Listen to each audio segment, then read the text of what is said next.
Dear Kuya Allen, magandang araw po sa inyo at sa lahat ng mga nakikinig sa inyong channel.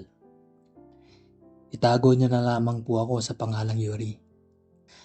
18 taong gulang na ngayon at kasalukuyang naghahanda para sa aking 3 taon sa kolehiyo. Ang kwentong ibabahagi ko sa inyo ay naganap noong mga panahon ng aking high school. Isang yugto ng buhay ko na kung saan ang lahat ay tila napakasimple. Ngunit doon pala magsisimula ang pinakamagulong kabanata ng aking puso. Bago ang lahat, nais ko munang maging tapat sa inyo at sa mga tagapakinig mo. Open ang pagkatao ko, Kuya Allen. Wala akong itinatago. Sa pamilya ko, sa mga kaibigan ko, at maging sa mga kakilala ko sa paligid. Alam nila kung sino at ano ako.